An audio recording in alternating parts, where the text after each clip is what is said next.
Hi, ನೋಡ್ತಾ ಇದ್ದೀರಲ್ವಾ? ಇದು open sleeves design. ಮತ್ತೆ ಇದಕ್ಕೆ ನಾನು ಪರ್ಲನ್ನು ಕೂಡ ಹ್ಯಾಂಗಿಂಗ್ ಥರ ಆ್ಯಡ್ ಮಾಡಿದ್ದೀನಿ. ಈ ವಿಡಿಯೋದಲ್ಲಿ ನಾನು ನಿಮಗೆ ಈ ರೀತಿ ಬ್ಲೌಸನ್ನು ಯಾವ ರೀತಿ ಕಟಿಂಗ್ ಮಾಡಬೇಕು ಮತ್ತು ಸ್ಟಿಚಿಂಗ್ ಮಾಡಬೇಕು ಅನ್ನೋದನ್ನು ಈ ವಿಡಿಯೋದಲ್ಲಿ ಹೇಳ್ಕೊಟ್ಟಿದ್ದೀನಿ. ಇದು ಓಪನ್ ಸ್ಲೀವ್ಸ್ ಡಿಸೈನು. ನಿಮಗೆ ಬರೀ ಡಿಸೈನ್ಸ್ ಮಾತ್ರ ಬೇಕಿದ್ರೆ ಡಿಸೈನ್ಸು ಮಾಡ್ಕೋಬೋದು. ಜೊತೆಗೆ ಈ ಪರ್ಲನ್ನು ಯಾವ ರೀತಿ ಸ್ಟಿಚ್ ಮಾಡೋದು ಅನ್ನೋದು ಸಹ ಹೇಳ್ಕೊಟ್ಟಿದ್ದೀನಿ. ಈ ವಿಡಿಯೋವನ್ನು ನೋಡಿ ನೀವು ಮೊದಲು ಕಟ್ಟಿಂಗನ್ನು ನೋಡ್ಕೊಳ್ಳಿ. ಅದಾದಮೇಲೆ ಓಪನ್ ಸ್ಲೀವನ್ನು ಸ್ಟಿಚಿಂಗನ್ನು ಮಾಡಿ, ಅದಾದಮೇಲೆ ನಿಮಗೆ ಈ ರೀತಿ ಪರ್ಲು ಹ್ಯಾಂಗಿಂಗ್ ಥರ ಹಾಕಬೇಕು ಅನ್ನೋದೇನಾದರೂ ಇಷ್ಟ ಇದ್ದರೆ ಆ ಹ್ಯಾಂಗಿಂಗ್ ಥರ ಹಾಕ್ಕೊಳ್ಳಿ. ಇಲ್ಲಾಂದರೆ ಅದೇ ರೀತಿ ಪ್ಲೈನಾಗಿ ಬೇಕಾದ್ರೂ ಬಿಟ್ಕೋಬೋದು. ಓಕೆನಾ? ಈ ವಿಡಿಯೋನ ನೋಡಿ ನೀವು ಹಿಂದಿನ ವಿಡಿಯೋದಲ್ಲಿ ಡಿಸೈನ್ ಬ್ಲೌಸ್ನ ಸ್ಟಿಚಿಂಗ್ ಮಾಡೋದನ್ನು ನೋಡಿದ್ರಿ. ಓಕೆನಾ? ಮತ್ತೆ ಯಾವ ರೀತಿ ಫಿನಿಶಿಂಗ್ ಬರುತ್ತೆ ಅನ್ನೋದನ್ನು ಕೂಡ ನಾನು ನಿಮ್ಗೆ ಅದರಲ್ಲಿ ಪೂರ್ತಿ ಡಿಸೈನನ್ನು ಮಾಡಿ ತೋರಿಸಿದ್ದೆ. ಈ ವಿಡಿಯೋದಲ್ಲಿ ಈ ರೀತಿ ಓಪನ್ ಸ್ಲೀವ್ ವಿತ್ ಪರ್ಲ್ ಹ್ಯಾಂಗಿಂಗನ್ನು ಯಾವ ರೀತಿ ಹಾಕೋದು ಅನ್ನೋದನ್ನು ತೋರಿಸಿದ್ದೀನಿ. ವಿಡಿಯೋವನ್ನು ನೋಡಿ ಓಕೆನಾ? ನೀವು ಕೂಡ ಪ್ರಾಕ್ಟೀಸ್ ಮಾಡಿ ನಿಮ್ಮ ಬ್ಲೌಸಿಗೆ ಅಥವಾ ಕಸ್ಟಮರ್ ಬ್ಲೌಸ್ಗೆ ಸ್ಟಿಚ್ ಮಾಡಿ ಕೊಡಿ. ಜೊತೆಗೆ ಅದೇ ರೀತಿ ತುಂಬ ಜನ ವೀಡಿಯೋಸ್ ನೋಡ್ತಾ ಇದ್ದೀರಾ. ಯಾಕೆ ನಾನು ಮಾಡ್ತಾ ಇರೋ ವೀಡಿಯೋಸ್ ಇಷ್ಟ ಆಗ್ತಾ ಇಲ್ವಾ? ಲೈಕ್ ಮಾಡ್ತಾ ಇಲ್ಲ, ಕಮೆಂಟ್ ಮಾಡ್ತಾ ಇಲ್ಲ, ಓಕೆನಾ? ಮತ್ತು ಶೇರ್ ಮಾಡ್ತಾ ಇಲ್ಲ, ಸಬ್ಸ್ಕ್ರೈಬ್ ಮಾಡ್ತಾ ಇಲ್ಲ. ತುಂಬ ಜನ ಸಬ್ಸ್ಕ್ರೈಬ್ ಮಾಡದೇ ಇರೋರೆ ವೀಡಿಯೋ ನೋಡ್ತಾ ಇದ್ದೀರಾ. ನಾನು ಮಾಡ್ತಾ ಇರೋ ನಿಮಗೆ ಕಂಟೆಂಟ್ ಇಷ್ಟ ಆಗ್ತಿದೆ ತಾನೇ? ಇಷ್ಟ ಆಗ್ತಿದೆ ಅಂದರೆ ಏನು ಮಾಡಬೇಕು ಹೇಳಿ? ಲೈಕ್ ಮಾಡಬೇಕು ಮತ್ತು ಕಮೆಂಟ್ ಮಾಡಬೇಕು. ಓಕೆನಾ? ಈ ಡಿಸೈನ್ ನಿಮ್ಗೆ ಇಷ್ಟ ಆಯಿತಾ? ಓಕೆ, ಕಮೆಂಟ್ ಮಾಡಿ. ಇಷ್ಟ ಆಯಿತು ಅಂತ ಕಮೆಂಟ್ ಮಾಡಿ, ಅಥವಾ ನಿಮಗೆ ಬೇರೆ ಏನು ಬೇಕು ಅಂತ ಕಮೆಂಟ್ ಮಾಡಿ. ಇಲ್ಲ ನೀವು ಸ್ಟಿಚ್ ಮಾಡಿದ ಮೇಲೆ ನಿಮಗೆ ಯಾವ ರೀತಿ ಬಂತು, ನೀಟಾಗಿ ಬಂತಾ, ಸ್ವಲ್ಪ ಏನಾದರೂ ಬೇರೆ ಥರ ಬಂತಾ, ಏನಿದ್ರು ನನಗೆ ಕಮೆಂಟ್ ಮಾಡಿ. ಓಕೆನಾ? ಈ ವಿಡಿಯೋದಲ್ಲಿ ನೀವು ಈ ರೀತಿ ಓಪನ್ ಸ್ಲೀವ್ಸನ್ನು ಕಟ್ಟಿಂಗು ಮತ್ತು ಸ್ಟಿಚಿಂಗ್ ಎರಡೂ ಕೂಡ ಒಂದೇ ವಿಡಿಯೋದಲ್ಲಿದೆ. ಅದನ್ನು ನೋಡಿ ಪ್ರಾಕ್ಟೀಸ್ ಮಾಡಿ. ನಿಮ್ಮೆಲ್ಲರ ಡಿಮ್ಯಾಂಡಿಗೋಸ್ಕರ ತುಂಬ ಬೇಗ ಡಿಸೈನ್ಸ್ ಬ್ಲೌಸ್ಗಳನ್ನು ನಿಮಗೆ ತೋರಿಸ್ತಾ ಇದ್ದೀನಿ. ಓಕೆನಾ? ಇದು ಕಂಪ್ಲೀಟ್ ಆದ ತಕ್ಷಣ ನೆಕ್ಸ್ಟು ಮತ್ತೆ ಇನ್ನೊಂದು ಡಿಸೈನರ್ ಮೂಲಕ ನಿಮ್ಮನ್ನು ಕಾಂಟ್ಯಾಕ್ಟ್ ಮಾಡ್ತೀನಿ. ಓಕೆನಾ? ಬನ್ನಿ ಇವಾಗ ಸ್ಲೀವ್ಸ್ ಡಿಸೈನನ್ನು ಕಟ್ ಮಾಡೋಣ. ನಾನು ಲೈನಿಂಗ್ ಏನಿತ್ತಲ್ವ ಆ ಲೈನಿಂಗನ್ನು ಎಕ್ಸ್ಟ್ರಾ ಇರೋದನ್ನು ಈ ರೀತಿ 4 ಫೋಲ್ಡ್ ಮಾಡ್ಕೊತೀನಿ. ನೋಡ್ತಾ ಇರ್ಬೋದು, ಇಲ್ಲಿ ಕ್ರಾಸ್ ಆಗಿದೆ. ಕ್ರಾಸಾಗಿ ಯಾವುದೇ ಬಟ್ಟೆ ಕ್ರಾಸ್ ಆಗಿದ್ರು ಅಷ್ಟೇ ಮೊದಲು ಒಂದು ಸ್ಟ್ರೈಟ್ ಲೈನನ್ನು ಹಾಕ್ಕೊಂಡು ಕಟ್ಟಿಂಗನ್ನು ಮಾಡ್ಕೊಳ್ಳಿ. ಓಕೆನಾ? ಯಾವುದೇ ಬಟ್ಟೆ ಕ್ರಾಸ್ ಇದ್ರೂ ಅಷ್ಟೇ ನೀವು ಸ್ಟ್ರೈಟ್ ಲೈನ್ ಹಾಕಿ ಕಟ್ ಮಾಡಿದ ಮೇಲೇ ಮಾರ್ಕಿಂಗನ್ನು ಮಾಡಿ. ಓಕೆನಾ? ಇವಾಗ ಸ್ಲೀವ್ಸ್ ಲೆಂತ್ ಎಲ್ಲ ಎಷ್ಟು ಬೇಕು ಅಂತ ಹೇಳಿ ನೋಡ್ಕೊಳ್ಳೋಣ. ಇಲ್ಲಿ ನೀವು ನೋಡ್ತಾ ಇರ್ಬೋದು, ನನಗೆ ಸ್ಲೀವ್ಸ್ ಲೆಂತ್ ಇಲ್ಲಿ ರೆಡಿ 7 ಇಂಚಿದೆ. ಆದರೆ ಇಲ್ಲಿ ನನಗೆ ರೆಡಿ ಈ ಬ್ಲೌಸಿಗೆ ರೆಡಿ ಬಂದು 9 ಇಂಚು ರೆಡಿ ಬರಬೇಕು. ಓಕೆನಾ? 9 ಇಂಚು ರೆಡಿ ಬರಬೇಕು ಅಂದರೆ 10 ಇಂಚಿಗೆ ಮಾರ್ಕನ್ನು ಹಾಕ್ಕೊತಾ ಇದ್ದೀನಿ. ಮಾರ್ಕ್ ಹಾಕ್ಕೊಂಡು ಒಂದು ಲೈನನ್ನು ಹಾಕ್ಕೊತೀನಿ. ಲೈನ್ ಹಾಕ್ಕೊಂಡು ನಾನೇನು ಮಾಡ್ಕೊತೀನಿ ಅಂದರೆ, ಇವಾಗ ಬ್ಲೌಸ್ ಏನು ಕಟ್ ಮಾಡ್ತೀನಲ್ಲ ಅದಕ್ಕೆ ಮುಂಚೆನೇ ಲೈನಿಂಗನ್ನು ಅಟ್ಯಾಚ್ ಮಾಡಿಕೊಂಡೆ. ಈಗ ಲೈನಿಂಗ್ ಏನು ಕಟ್ ಮಾಡ್ತೀನಲ್ಲ ಅದಕ್ಕೆ ಮುಂಚೆ ಬಟ್ಟೆ ಅಟ್ಯಾಚ್ ಮಾಡಿಕೊಂಡೆ ಕಟ್ ಮಾಡ್ಕೊತೀನಿ ನಾನು. ಈ ರೀತಿ ಅಟ್ಯಾಚ್ ಮಾಡ್ಕೊಳ್ಳೋದ್ರಿಂದ ನಮಗೆ ಒಂದು ಸೈಡ್ ದೊಡ್ಡ ಪೀಸ್ ಇದ್ದರೆ ಒಂದು ಸೈಡ್ ಅಟ್ಯಾಚ್ ಮಾಡಿಕೊಂಡ್ರೆ ಸಾಕಾಗುತ್ತೆ, ಅಥವಾ ಚಿಕ್ಕ ಪೀಸ್ ಏನಾದರೂ ಇದ್ದರೆ 2 ಸೈಡ್ ಅಟ್ಯಾಚ್ ಮಾಡಿಕೊಂಡ್ರೆ ಸಾಕಾಗುತ್ತೆ. ಶೇಪ್ ತೆಗೆದ್ಮೇಲೆ ನಾವು 4 ಪೀಸನ್ನು ಅಟ್ಯಾಚ್ ಮಾಡ್ಕೊಳ್ಳೋ ಅವಶ್ಯಕತೆ ಇರಲ್ಲ. ಅದಕ್ಕೋಸ್ಕರ ನಾನೇನು ಮಾಡ್ತೀನಿ, ಫಸ್ಟ್ ಇಲ್ಲಿ ಲೈನಿಂಗನ್ನು ಅಟ್ಯಾಚ್ ಮಾಡ್ಕೊಂಬಿಟ್ಟು ಆಮೇಲೆ ಶೇಪನ್ನು ಮಾರ್ಕ್ ಮಾಡಿ ಕಟ್ಟಿಂಗನ್ನು ಮಾಡ್ತೀನಿ. ಓಕೆನಾ? ನಾನು ಲೈನಿಂಗ್ ಅಟ್ಯಾಚ್ ಮಾಡ್ಕೊಂಬರ್ತೀನಿ, ಅಲ್ಲಿವರೆಗೂ ವೆಯ್ಟ್ ಮಾಡ್ತಾಯಿರಿ. ನೋಡಿ, ನಾನು ಎಕ್ಸ್ಟ್ರಾ ಬಟ್ಟೆಯನ್ನು ಅಟ್ಯಾಚ್ ಮಾಡಿ ಇಟ್ಕೊಂಡಿದ್ದೀನಿ. 2 ಸೈಡು ಕೂಡ ಬಟ್ಟೆ ಅಟ್ಯಾಚ್ ಮಾಡ್ಕೊಂಡಿದ್ದೀನಿ. ಈ ರೀತಿ ಬಟ್ಟೆ ಯಾವ ರೀತಿ ಅಟ್ಯಾಚ್ ಮಾಡ್ಕೋಬೇಕು ಅಂತ ನಾನು ಹಿಂದಿನ ವೀಡಿಯೋಗಳಲ್ಲಿ ನಾನು ತೋರಿಸಿದ್ದೀನಿ. ಯಾರಿಗಾದ್ರೂ ಡೌಟ್ ಇದ್ದರೆ ಹೋಗಿ ಆ ವಿಡಿಯೋವನ್ನು ನೋಡಿ ನೀಟಾಗಿ ಅಟ್ಯಾಚ್ ಮಾಡ್ಕೊಳ್ಳಿ. ಇಲ್ಲಿ ನಾನು ಡಿಸೈನ್ಸ್ ಬ್ಲೌಸ್ಗಳನ್ನು ಅಥವಾ ಡಿಸೈನ್ ಸ್ಲೀವ್ಸ್ಗಳನ್ನು ತೋರಿಸ್ತಾ ಇರೋದ್ರಿಂದ ಬೇಸಿಕ್ ಎಲ್ಲ ತೋರಿಸ್ತಾ ಇಲ್ಲ. ಹಂಗೂ ಯಾರಿಗಾದ್ರೂ ಡೌಟ್ ಇದ್ದರೆ ನನಗೆ ಕಮೆಂಟ್ ಮಾಡಿ, ಮ್ಯಾಮ್ ನಮ್ಗೆ ಗೊತ್ತಾಗಿಲ್ಲ ಅಂತ ಕಮೆಂಟ್ ಮಾಡಿದ್ರೆ ನೆಕ್ಸ್ಟ್ ಕಟ್ಟಿಂಗ್ ಮಾಡೋವಾಗ ನಾನು ಈ ಬಟ್ಟೆಯನ್ನು ಸಹ ಯಾವ ರೀತಿ ಅಟ್ಯಾಚ್ ಮಾಡಬೇಕು ಅಂತ ಹೇಳಿ ನಿಮಗೆ ತೋರಿಸ್ತೀನಿ. ಓಕೆನಾ? ಇವಾಗ ರೆಡಿ ಬಂದು 10 ಇಂಚಿದೆ. 10 ಇಂಚಿಗೆ ನಾನು ರೆಡಿ ಬಂದು 9 ಇಂಚ್ ಬೇಕು. ನಾನೆಲ್ಲ 10 ಇಂಚ್ ತೊಗೊಂಡಿದ್ದೀನಿ. 9 ಇಂಚಿಗೆ ನಾನು 3/4 ಇಂಚನ್ನು ಡೌನಿಂಗ್ 3/4 ಇಂಚನ್ನು ಮಾರ್ಕ್ ಮಾಡ್ಕೊಂಡಿದ್ದೀನಿ. ಓಕೆನಾ? ಇಲ್ಲಿ ನಮಗೆ ಬಟ್ಟೆನ ಸಾಕಾಗುತ್ತಾ ಅಂತಲೂ ನೋಡ್ಕೋಬೇಕು. ಬಟ್ಟೆ ಸ್ವಲ್ಪ ಕಡಿಮೆನೇ ಬರ್ತಿದೆ, ಆದರೆ ಇರೋದೇ ಅಷ್ಟು, ಅದರಲ್ಲೇ ನಾನು ಅಡ್ಜಸ್ಟ್ಮೆಂಟ್ ಮಾಡಿ ಸ್ಟಿಚ್ ಮಾಡ್ಕೊತೀನಿ. ಓಕೆನಾ? ಇಲ್ಲಿಂದ ರೆಡಿ ನಮಗೆ ಆರ್ಮೋಲ್ ರೌಂಡು 9 ಇಂಚ್ ತೊಗೊತೀನಿ. 2 ಇಂಚ್ ಬರ್ತಿದೆ ಸ್ಟಿಚಿಂಗ್ ಮಾರ್ಜಿನು, ಪರವಾಗಿಲ್ಲ, ನಡೆಯುತ್ತೆ. ಈಗ ಸ್ಟಿಚಿಂಗ್ ಮಾರ್ಜಿನ್ 2 ಇಂಚ್ ಸಿಕ್ಕಿದ್ರೆ ಸಾಕಲ್ವ ನಮಗೆ. ನಡೆಯುತ್ತೆ. ಸ್ಲೀವ್ಸ್ ರೌಂಡು ಎಷ್ಟಿದೆ ಅಂತ ನೋಡ್ಕೊತೀನಿ. ರೆಡಿ ಬಂದು 6.5 ಇಂಚಿದೆ. ನಾನು ಸ್ವಲ್ಪ ಉದ್ದ ಜಾಸ್ತಿ ಇಟ್ಕೊಂಡಿದ್ರೆ ಒಂದು 1/4 ಇಂಚು ಕಡಿಮೆ ಇಟ್ಕೊತೀನಿ. ಮತ್ತು 2 ಇಂಚು ಸ್ಟಿಚಿಂಗ್ ಮಾರ್ಜಿನನ್ನು ಇಟ್ಕೊಂಡಿದ್ದೀನಿ. ಓಕೆನಾ. ಇದಾದಮೇಲೆ ಶೇಪನ್ನು ತೆಗಿಯೋಣ. ಶೇಪು ಈ ರೀತಿ ನೋಡಿ, ಈ ರೀತಿ ಬಂದು ಈ ರೀತಿ ಬರಲಿ. 2 ಶೇಪು ಬಂತು, ಫ್ರಂಟು ಮತ್ತು ಬ್ಯಾಕ್ ಶೇಪು 2 ಶೇಪು ಸಹ ತೆಗೆದಿದ್ದೀನಿ. ಈ ಶೇಪ್ಗಳನ್ನು ತೆಗೆಯೋದು ಎಲ್ಲ ಅಷ್ಟೇ ಬೇಸಿಕಲ್ಲಿದೆ, ಹೋಗಿ ನೋಡ್ಕೊಳ್ಳಿ, ನಿಧಾನವಾಗಿ ನೋಡಿ. ಯಾರಿಗಾದ್ರೂ ಡೌಟ್ ಇರೋರು ಬೇಸಿಕಲ್ಲಿದೆ, ಹೋಗಿ ನೋಡ್ಕೊಂಬಿಟ್ಟು ತಕ್ಕೊಳ್ಳಿ. ಓಕೆನಾ. ಇವಾಗ ನಾನು ಕಟ್ಟಿಂಗನ್ನು ಮಾಡ್ಕೊತಾ ಇದ್ದೀನಿ. ಫಸ್ಟು ಬ್ಲೌಸ್ ಕಟ್ಟಿಂಗನ್ನು ಮಾಡಿಬಿಡ್ತೀನಿ. ಅದಾದಮೇಲೆ ಡಿಸೈನನ್ನು ಮಾಡೋಣ. ಓಕೆನಾ. ಮೊದಲು ಬ್ಯಾಕ್ ಡಿಸೈನ್ ಏನಿದೆಯಲ್ಲ, ಬ್ಯಾಕ್ ಡಿಸೈನನ್ನು ಕಟ್ ಮಾಡ್ಕೊತೀನಿ ನೀಟಾಗಿ. ಓಕೆ, ಬ್ಯಾಕ್ ಡಿಸೈನನ್ನು ಕಟ್ ಮಾಡಿಕೊಂಡೆ. ಅದಾದಮೇಲೆ ಫ್ರಂಟ್ ಶೇಪನ್ನು ತಗೊತೀನಿ, ಆಮೇಲೆ ತೆಗಿತೀನಿ. ಇವಾಗ ಯಾವ ಡಿಸೈನ್ ಮಾಡೋಣ ಅಂತ ಯೋಚನೆ ಮಾಡ್ತಾಯಿದ್ದೀನಿ. ಯಾಕೆಂದರೆ ನನ್ನದೇ ಬ್ಲೌಸ್ ಅಲ್ವಾ, ನಮ್ಮದು ಬ್ಲೌಸ್ಗೆ ಯಾವ ಡಿಸೈನ್ ಮಾಡೋಣ ಅಂತ ಯೋಚನೆ ಮಾಡ್ತಾಯಿದ್ದೀನಿ. ಇಲ್ಲಿ ನಾನು ಫ್ರಂಟ್ ಶೇಪನ್ನು ತೆಗೆದಿಲ್ಲ. ಫ್ರಂಟ್ ಶೇಪ್ ಸ್ಲೀವ್ಸನ್ನು ಸ್ಟಿಚ್ ಮಾಡ್ಕೊಳ್ಳುವಾಗ ಫ್ರಂಟ್ ಶೇಪನ್ನು ತೆಗಿತೀನಿ. ಇಲ್ಲಿ ನಾನು ಓಪನ್ ಸ್ಲೀವ್ಸನ್ನು ಮಾಡ್ತಾಯಿದ್ದೀನಿ. ಆದರೆ ಮಧ್ಯದಲ್ಲಿ ಒಂದು ಮಾತ್ರ ಓಪನ್ ಬರುತ್ತೆ, 2-3 ಬೇಕಾದ್ರೂ ಕೊಟ್ಕೋಬೋದು. ಆದರೆ ಈ ಬ್ಲೌಸಿಗೆ ನಾನು ಒಂದು ಓಪನ್ ಮಾತ್ರ ಕೊಟ್ಕೊತಾ ಇದ್ದೀನಿ. ಒಂದು ಓಪನ್ ಕೊಡೋದ್ರಿಂದ ಮಧ್ಯಕ್ಕೆ ನಾನು ಮಾರ್ಕನ್ನು ಮಾಡ್ಕೊತೀನಿ. ಅಥವಾ ನಿಮಗೆ ಕೆಳಗಡೆ ಬೇಕಂದರೆ ಕೆಳಗಡೆ ಬೇಕಾದರೂ ಮಾಡ್ಕೋಬೋದು. ಸ್ವಲ್ಪ ಕೆಳಗಡೆನೇ ಮಾಡ್ಕೊಳ್ಳಲ್ಲ ಅಂದರೆ ಇಲ್ಲಿಂದ ಒಂದು 2 ಇಂಚ್ 2.5 ಇಂಚಷ್ಟು ಮೇಲಕ್ಕೆ ತೊಗೊಂಡಿದ್ದೀನಿ. ಅದಾದಮೇಲೆ ಮತ್ತೆ ನನಗೆ ಈ ಓಪನ್ನು ತುಂಬ ಚಿಕ್ಕದಾಗೆ ಮಾಡ್ಕೊತೀನಿ, ತುಂಬ ಜಾಸ್ತಿ ಏನೂ ಮಾಡ್ಕೊಳ್ಳಲ್ಲ. ಅದಕ್ಕೋಸ್ಕರ ಇಲ್ಲಿ ನೋಡ್ತಾ ಇರ್ಬೋದು 1.5 ಇಂಚು ಮತ್ತು 1.5 ಇಂಚಿಗೆ ಮಾರ್ಕ್ ಮಾಡ್ಕೊಂಡಿದ್ದೀನಿ. ನೀವು ಸೆಂಟ್ರಿಗೆ ಬೇಕಾದರೂ ಮಾಡ್ಕೋಬೋದು.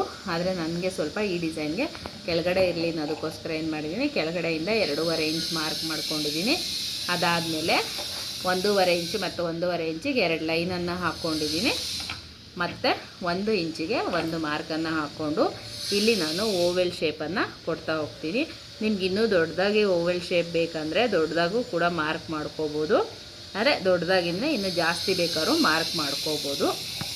ಆದರೆ ನನಗೆ ಈ ಡಿಸೈನ್ಗೆ ಇಷ್ಟೇ ಸಾಕು. ಯಾಕೆಂದರೆ ಇಲ್ಲಿ ನಾನು ಮಧ್ಯದಲ್ಲಿ ಪರ್ಲದು ಬೀಡ್ಸನ್ನು ಹಾಕ್ಕೊತೀನಿ. ಅದಕ್ಕೋಸ್ಕರ ಚಿಕ್ಕದಾಗಿ ಶೇಪನ್ನು ಕೊಟ್ಕೊತಾ ಇದ್ದೀನಿ. ಓಕೆನಾ. ಇವಾಗ ನಾನು ಇಲ್ಲಿ ಏನು ಮಾರ್ಕ್ ಮಾಡಿದ್ದೀನಲ್ವ, ಈ ಮಾರ್ಕ್ ಪ್ರಕಾರ ಕಟ್ಟಿಂಗನ್ನು ಮಾಡ್ಕೊತೀನಿ. ನಿಮಗೆ ಈ ಶೇಪು ಜಾಸ್ತಿ ಬೇಕಂದರೆ ಜಾಸ್ತಿ ಬೇಕಾದ್ರೂ ಮಾಡ್ಕೋಬೋದು. ಅಂದರೆ ನನಗೆ 1.5 ಇಂಚು ಪ್ಲಸ್ 1.5 ಇಂಚ್ 3 ಇಂಚ್ ಏನು ಲೆಂತ್ ತೊಗೊಂಡಿದ್ದೀನಲ್ವ, ನೀವು 2 ಇಂಚು ಪ್ಲಸ್ 2 ಇಂಚ್ ತೊಗೋಬೋದು. ನಾನು ಇಲ್ಲಿ ವಿಡ್ತ್ ಬಂದು 1 ಇಂಚ್ ತೊಗೊಂಡಿದ್ದೀನಿ. ನೀವು 1.5 ಇಂಚ್ ಬೇಕಾದ್ರೂ, ನಾನು ಇಲ್ಲಿ ಕಟ್ಟಿಂಗಿಗೆ ನೋಡಿ 1 ಇಂಚ್ ತೊಗೊಂಡಿದ್ದೀನಿ. ನೀವು ಇನ್ನೂ ಅಗಲ ಬೇಕು ಅಂದರೆ 1.5 ಇಂಚ್ ಬೇಕಾದರೂ ತೊಗೋಬೋದು.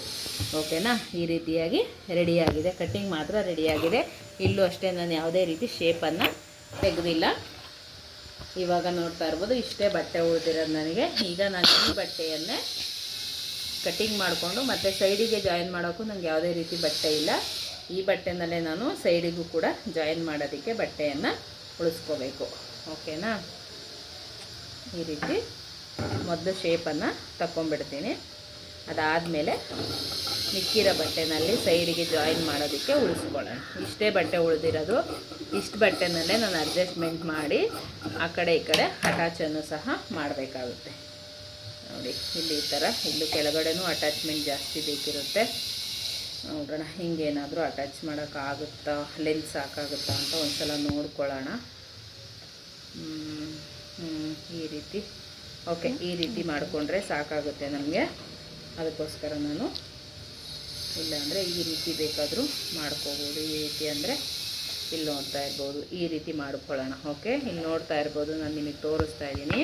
ನಮಗೆ ಇಲ್ಲಿ ಲೆಂತು ಬಿಡ್ತು 2 ಸಾಕಾಗಬೇಕು. ಅದಕ್ಕೋಸ್ಕರ ಅಡ್ಜಸ್ಟ್ಮೆಂಟು ಕ್ರಾಸಾಗೆ ಕಟ್ ಮಾಡ್ಕೊಂಡಿದ್ದೀನಿ ನಾನು. ನೋಡ್ತಾ ಇರ್ಬೋದು ಈ ರೀತಿ ಕಟ್ಟಿಂಗನ್ನು ಮಾಡ್ಕೊಂಡಿದ್ದೀನಿ. ಇದೇ ವಿಡಿಯೋದಲ್ಲಿ ನಾನು ನಿಮಗೆ ಸ್ಟಿಚಿಂಗನ್ನು ಸಹ ತೋರಿಸ್ತೀನಿ. ಒಂದೇ ವಿಡಿಯೋದಲ್ಲಿ ಕಟ್ಟಿಂಗು ಮತ್ತು ಸ್ಟಿಚಿಂಗ್ ಎರಡೂ ಇರುತ್ತೆ. ಯಾಕೆಂದರೆ ಡಿಸೈನ್ ಬ್ಲೌಸ್ ಆಗಿರೋದ್ರಿಂದ ಒಂದು ಸಲ ಕಟ್ಟಿಂಗ್ ತೋರಿಸಿ ಒಂದು ಸಲ ಸ್ಟಿಚಿಂಗ್ ತೋರಿಸಿದ್ರೆ ನಿಮಗೆ ಕನ್ಫ್ಯೂಸ್ ಆಗುತ್ತೆ. ಅದಕ್ಕೋಸ್ಕರ ಒಂದೇ ವಿಡಿಯೋದಲ್ಲಿ ಕಟ್ಟಿಂಗು ಸ್ಟಿಚಿಂಗ್ ಇರುತ್ತೆ. ಇಲ್ಲಿ ಬಟ್ಟೆ ಏನಿದೆಯಲ್ಲ 2 ಪೀಸನ್ನು ಮಾಡ್ಕೊಂಡಿದ್ದೀನಿ. ಇದು ಆ ಕಡೆ ಈ ಕಡೆ ಅಟ್ಯಾಚ್ ಮಾಡ್ಕೊಳ್ಳೋದಕ್ಕೆ ಇರುವಂಥ ಬಟ್ಟೆ. ಇನ್ನಿಷ್ಟು ಬಟ್ಟೆ ಉಳಿದಿದೆ. ನನಗೆ ಇಲ್ಲಿ ಮಧ್ಯದಲ್ಲಿ ಬೋ ಕೊಡಬೇಕು, ನೋಡೋಣ ಈ ಬಟ್ಟೆನಲ್ಲೇ ಆದರೆ ಬೋ ಏನಿದೆಯಲ್ಲ ಇದೇ ಬಟ್ಟೆನಲ್ಲೇ ಕೊಟ್ಕೊತೀನಿ. ಯಾಕೆಂದರೆ ಸ್ವಲ್ಪ ಚಿಕ್ಕದಾಗೆ ಫೋಲ್ಡ್ ಮಾಡಿಕೊಂಡು ಕೊಟ್ಕೊತೀನಿ. ಈ ರೀತಿ ನನಗೆ ಬೋ ಬೇಕು, ಇದಕ್ಕೆ ಪುಟಾಣಿದೊಂದು ಈ ರೀತಿ ಅಡ್ಜಸ್ಟ್ಮೆಂಟ್ ಮಾಡಿಕೊಂಡು ಇಲ್ಲಿ ಒಂದು ಬೋ ಅನ್ನು ಸಹ ಕೊಟ್ಕೊತೀನಿ. ಓಕೆನಾ? ಫಸ್ಟು ಸ್ಲೀವ್ಸನ್ನು ಆ ಕಡೆ ಈ ಕಡೆ ಎಲ್ಲ ಅಟ್ಯಾಚ್ ಮಾಡ್ಕೊಂಬಿಟ್ಟು ಆಮೇಲೆ ನಿಮಗೆ ವಿಡಿಯೋನ ತೋರಿಸ್ತೀನಿ. ಓಕೆನಾ? 2 ಸೈಡು ಸ್ಲೀವ್ಸಿಗೆ ಬಟ್ಟೆಯನ್ನು ಅಟ್ಯಾಚ್ ಮಾಡ್ಕೊಂಡಿದ್ದೀನಿ. ಎಲ್ರಿಗೂ ಈಗ ಬೇಸಿಕ್ ಎಲ್ಲ ಗೊತ್ತಿದೆಲ್ಲ ಬಟ್ಟೆ ಅಟ್ಯಾಚ್ ಮಾಡ್ಕೊಳ್ಳೋದೆಲ್ಲ. ಇವಾಗ ನೋಡ್ತಾ ಇರ್ಬೋದು 2 ಸೈಡು ಸಹ ಒಂದೊಂದು ಸ್ಲೀವ್ಸನ್ನು ಹಾಕ್ಕೊತಾ ಇದ್ದೀನಿ ನೀಟಾಗೆ. ಏಕೆಂದರೆ ನಮಗೆ 2 ಸೈಡು ಕೂಡ ಬಟ್ಟೆ ನೀಟಾಗಿ ಬರಬೇಕು. ಪೂರ್ತಿ ಎಕ್ಸ್ಟ್ರಾ ಏನಿದೆ ಅಲ್ಲ ಅದಕ್ಕೂ ಅಟ್ಯಾಚನ್ನು ಮಾಡ್ಕೊಂಡಿದ್ದೀನಿ. ಮತ್ತು ಇಲ್ಲಿ ನೀಟಾಗಿ ಎಲ್ಲಿಗೆ ಬಟ್ಟೆ ಬರಬೇಕಲ್ವ ನಮ್ಮದು ಅಲ್ಲಿಗೆ ಕರೆಕ್ಟಾಗಿ ಜೋಡಿಸಿಟ್ಕೊಂಡಿದ್ದೀನಿ. ನೀಟಾಗಿ ಬಟ್ಟೆ ಆ ಕಡೆ ಈ ಕಡೆ ಜರುಗಾಡಬಾರ್ದು ಅನ್ನೋದಕ್ಕೋಸ್ಕರ ಈ ರೀತಿ ಒಂದು ಗುಂಪಿನನ್ನು ಹಾಕ್ಕೊಳ್ಳಿ. ಓಕೆನಾ? ಗುಂಪಿನ ಹಾಕ್ಕೊಂಡು ಫಸ್ಟ್ ಇಲ್ಲಿ ನೀಟಾಗಿ ಒಂದು ಹೊಸಬ್ರಾಗಿದ್ದರೆ ನೀಟಾಗಿ ಒಂದು ಈ ಥರ ಮಾರ್ಕ್ ಹಾಕ್ಕೊಳ್ಳಿ. ಏಕೆಂದರೆ ಅದು ಒಂದು ಸೈಡು ಆ ಕಡೆ ಈ ಕಡೆ ಹೋಗೋದು ಅಥವಾ ಕ್ರಾಸಾಗಿ ಹೋಗೋದು ಆದಾಗ ಶೇಪ್ ಅನ್ನೋದು ನೀಟಾಗಿ ಬರಲ್ಲ. ಅದಕ್ಕೋಸ್ಕರ ಈ ಥರ ನೀಟಾಗಿ ಮಾರ್ಕ್ ಹಾಕ್ಕೊಂಡು ಆ ಮಾರ್ಕ್ ಏನಿರುತ್ತಲ್ವ ಅದ್ರ ಮೇಲೇ ನೀವು ಸ್ಟಿಚ್ ಮಾಡ್ತಾ ಬರಬೇಕು. ಓಕೆನಾ? ಇವಾಗ ಮಾರ್ಕನ್ನು ಮಾಡ್ಕೊಂಡಿದ್ದೀನಿ. ಮಾರ್ಕ್ ಮಾಡ್ಕೊಂಡಾದ್ಮೇಲೆ ನೀಟಾಗಿ ನಾವೇನು ಮಾರ್ಕ್ ಮಾಡ್ಕೊಂಡಿದ್ದೀವಲ್ವ, ತುಂಬ ಈಸಿ ಡಿಸೈನ್ ಇದು. ತುಂಬ ಅಂದರೆ ತುಂಬ ಈಸಿ ಡಿಸೈನು. ಈ ಮಾರ್ಕ್ ಏನು ಹಾಕ್ಕೊಂಡಿದ್ದೀವಲ್ವ ಆ ಮಾರ್ಕ್ ಮೇಲೇ ನಿಧಾನವಾಗಿ ಹೊಲಿಗೆಯನ್ನು ಹಾಕ್ಕೊತಾ ಬನ್ನಿ ನೀಟಾಗಿ. ಅದಕ್ಕೇ ಫಸ್ಟೇ ಹೇಳಿದ್ದು ನಾನು, ಮಾರ್ಕ್ ಮಾಡ್ಕೊಂಬಿಡಿ. ಹೊಸ್ದಾಗಿ ಮಾಡ್ತಾ ಇರೋರಿಗೆ ಏನಾಗುತ್ತೆ ಗೊತ್ತಾ, ಆ ಕಡೆ ಈ ಕಡೆ ಹೋದರೆ ಅದು ನಮಗೆ ಓವೆಲ್ ಶೇಪು ನೀಟಾಗಿ ಬರಲ್ಲ. ಅದಕ್ಕೋಸ್ಕರ ಹೇಳಿದ್ದು ಹೊಸ್ದಾಗಿ ಕಲಿತಾ ಇರೋರಿಗೆ. ನಮಗೆ ಎಕ್ಸ್ಪೀರಿಯೆನ್ಸ್ ಇದೆ ಪರವಾಗಿಲ್ಲ, ನಾವು ಅದೇ ಥರ ಮಾರ್ಕ್ ಏನು ಮಾಡ್ಕೊಂಡೇನೋ ಹೊಲಿಗೆ ಹಾಕ್ತೀವಿ. ಇನ್ನರು ಮಾರ್ಕ್ ಏನು ಮಾಡ್ಕೊಳಕ್ಕೆ ಹೋಗಬೇಡಿ. ಓಕೆನಾ? ನೋಡಿ ಇವಾಗ ಶೇಪ್ ಏನು ಬಂತಲ್ಲ ಇನ್ನೊಂದು ಸಲ ನೀಟಾಗಿ ಈ ಕಡೆಗೆ ಹಾಕ್ಕೊಂಡ್ಬಿಟ್ಟು ತೆಗಿತೀವಿ. ಓಕೆನಾ? ಇದು ಹೊಲಿಗೆ ಏನಿದೆ ಅಲ್ಲ ಪಿನ್ನನ್ನು ಹೊರಗಡೆ ತೆಗಿತೀನಿ. ಓಕೆ, ಇಷ್ಟ ಆಯಿತು. ಇಲ್ಲಿ ನೋಡಿ ಸೀದಾ ಇರೋದನ್ನು ಇಟ್ಕೊಂಡಿದ್ದೀನಿ ಬ್ಲೌಸ್ ಪೀಸು. ಇದು ಲೈನಿಂಗ್ ಏನಿದೆಯಲ್ಲ ಉಲ್ಟಾ ಇಟ್ಕೊಂಡಿದ್ದೀನಿ. ಲೈನಿಂಗ್ ಉಲ್ಟಾ ಅಂದರೆ ನೀವು ಫ್ರಂಟ್ ಶೇಪನ್ನು ತೆಗ್ದಿಲ್ಲ ಅಂದರೆ ಉಲ್ಟಾ ಸೀದಾ ಏನು ಬರಲ್ಲ. ಫ್ರಂಟ್ ಶೇಪ್ ತೆಗೆದಿದ್ರೆ ಮಾತ್ರ ಕರೆಕ್ಟಾಗಿ ನೋಡ್ಕೋಬೇಕು. ಇದಾದಮೇಲೆ ಇಲ್ಲಿ ಬಟ್ಟೆ ಏನಿದೆ ಅಲ್ಲ ಈ ಎಕ್ಸ್ಟ್ರಾ ಬಟ್ಟೆಯನ್ನು ಮಧ್ಯದಲ್ಲಿದೆಯಲ್ಲ ಈ ಎಕ್ಸ್ಟ್ರಾ ಬಟ್ಟೆಯನ್ನು ಕಟ್ ಮಾಡ್ಕೊಂಡ್ಬಿಡಿ ನೀಟಾಗಿ.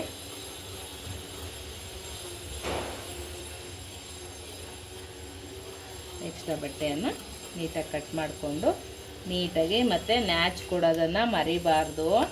ನ್ಯಾಚ್ ನಾವೆಷ್ಟು ನೀಟಾಗಿ ಕೊಡ್ಬಿಟ್ಟಾಗಿ ನಮಗೆ ಶೇಪ್ ಅನ್ನೋದು ಬರುತ್ತೆ. ಸ್ವಲ್ಪ ಚಿಕ್ಕ ಜಾಗ ಆದರೂ ನಿಧಾನವಾಗಿ ಕೊಡಿ. ಮತ್ತು ಹೊಲಿಗೆಯಿಂದ ಆಚೆ ಕಟ್ಟಾಗಬಾರ್ದು ಬಟ್ಟೆ. ಓಕೆನಾ?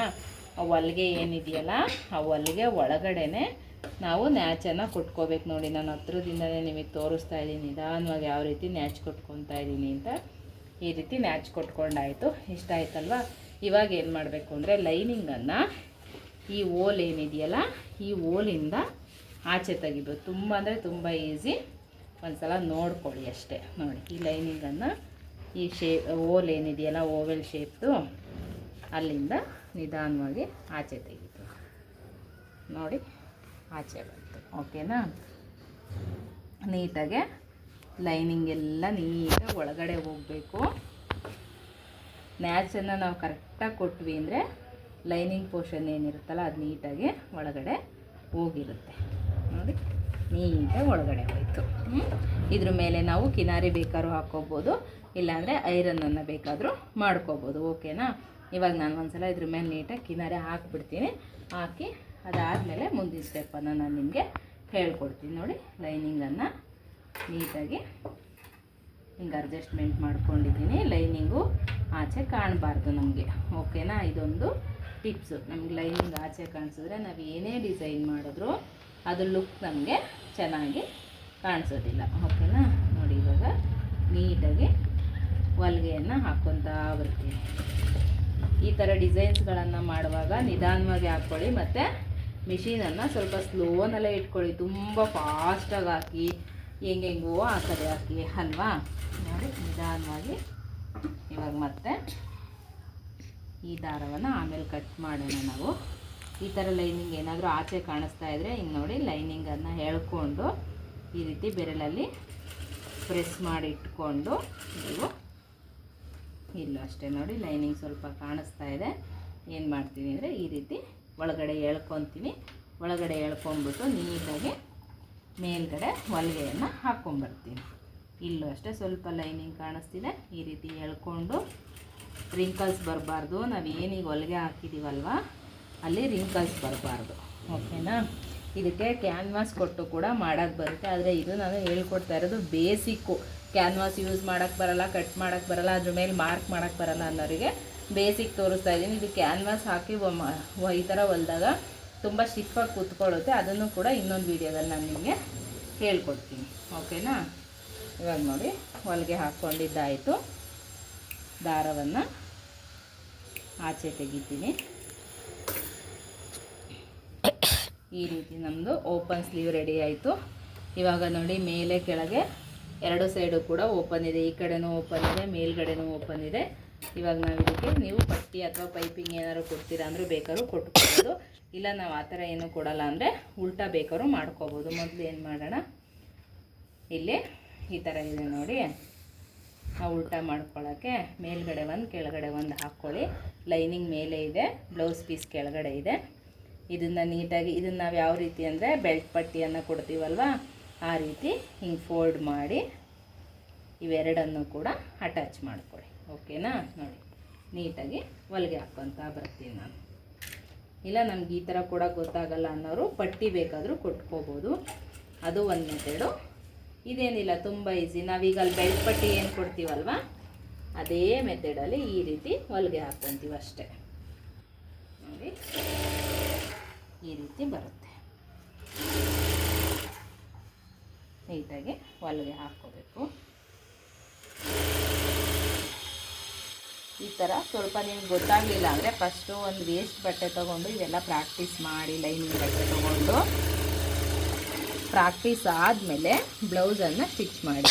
ಇವಾಗ ನೋಡಿ ಈ ಥರ ಮಧ್ಯದಿಂದ ಬಟ್ಟೆ ಏನಿರುತ್ತಲ್ಲ ಎಕ್ಸ್ಟ್ರಾ ಬಟ್ಟೆಯನ್ನು ಈಚೆ ಎಳ್ಕೊಂಡಾಗ ನೀಟಾಗಿ ಈಚೆ ಬರ್ತದೆ. ಸ್ವಲ್ಪ ಚಿಕ್ಕ ಜಾಗ ಇರುತ್ತೆ, ನಿಧಾನವಾಗಿ ಹೇಳ್ಕೊಳ್ಳಿ. ಅರ್ಜೆಂಟ್ ಮಾಡಿ ಏನು ಹೇಳ್ಕೊಳಕ್ಕೆ ಹೋಗಬೇಡಿ, ನಿಧಾನವಾಗಿ ಹೇಳ್ಕೊಳ್ಳಿ. ಓಕೆನಾ. ಈ ರೀತಿ ರೆಡಿ ಆಗುತ್ತೆ. ಇದ್ರ ಮೇಲೊಂದು ನೀಟಾಗಿ ಕಿನಾರಿಯನ್ನು ಹಾಕ್ಬಿಡೋಣ ನಾವು. ಈ ರೀತಿ ನೀಟಾಗಿ ಎಕ್ಸ್ಪೆಂಡ್ ಮಾಡಿ ಅದು ನೀಟಾಗಿ ಕೂತ್ಕೋಬೇಕಲ್ವ ನಮಗೆ. ನಾವು ಮಾಡಿರೋ ಕೆಲಸ ನೀಟಾಗಿ ಬರಬೇಕು ಅಂದರೆ ಈ ಥರ ಎಕ್ಸ್ಪೆಂಡ್ ಮಾಡಿ ಇದ್ರ ಮೇಲೆ ಕಿನಾರಿಯನ್ನು ಹಾಕ್ಕೊಳ್ತಾ ಬಿಡೋಣ. ಇಲ್ಲೂ ಅಷ್ಟೇ ಎಲ್ಲೂ ರಿಂಕಲ್ಸ್ ಅನ್ನೋದು ಬರಬಾರ್ದು ನಮಗೆ. ಬಾರ್ಡ್ರಲ್ಲೇ ಆಗಲಿ ಅಥವಾ ಡಿಸೈನಲ್ಲೇ ಆಗಲಿ ರಿಂಕಲ್ಸ್ ಅನ್ನೋದು ಬರಬಾರ್ದು.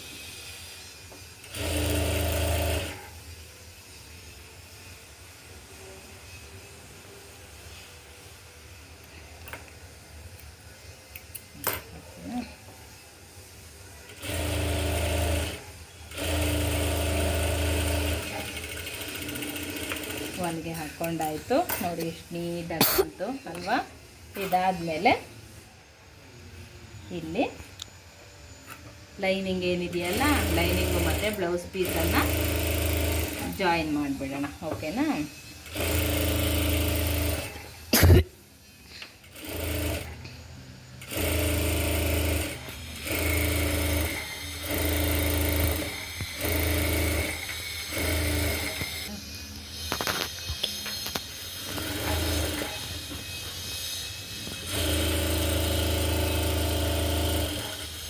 ಲೈನಿಂಗ್ ಜಾಯಿನ್ ಮಾಡ್ಕೊಂಡಿದ್ದೀನಿ. ಈಗ ಎಕ್ಸ್ಟ್ರಾ ಬಟ್ಟೆ ಏನಿದೆ ಅಲ್ಲ, ಈ ಎಕ್ಸ್ಟ್ರಾ ಇರೋ ಬಟ್ಟೆಯನ್ನು ಕಟ್ ಮಾಡ್ತೀನಿ ನಾನು.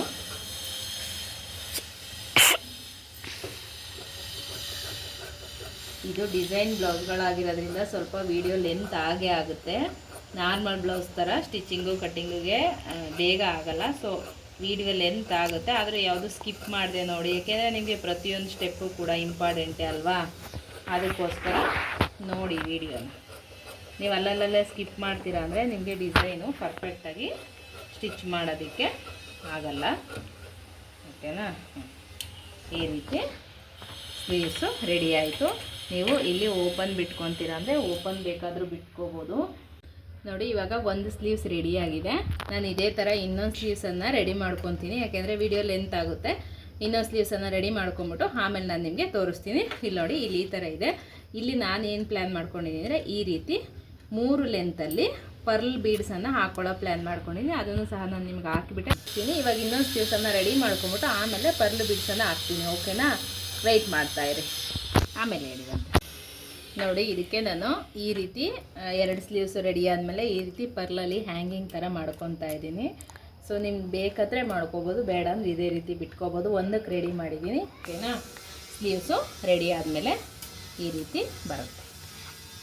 ಸ್ಲೀವ್ಸನ್ನು ರೆಡಿ ಮಾಡಿ ಇಟ್ಕೊಳ್ಳಿ. ಅದಾದಮೇಲೆ ನೆಕ್ಸ್ಟ್ ನಾನು ನಿಮಗೆ ಇದನ್ನು ಜಾಯಿನ್ ಮಾಡಿಬಿಟ್ಟು ಬ್ಲೌಸು ಫಿನಿಶ್ ಆದಮೇಲೆ ಯಾವ ರೀತಿ ಬರುತ್ತೆ ಅಂತ ಹೇಳಿ ನಿಮಗೆ ತೋರಿಸ್ತೀನಿ. ಓಕೆನಾ, ಇದೇ ರೀತಿ ವಿಡಿಯೋನ ನೋಡ್ತಾ ಇರಿ. ನಿಮಗೆ ಡಿಸೈನ್ ಇಷ್ಟ ಆದರೆ ಲೈಕ್ ಮಾಡಿ, ಕಮೆಂಟ್ ಮಾಡಿ. Thank you.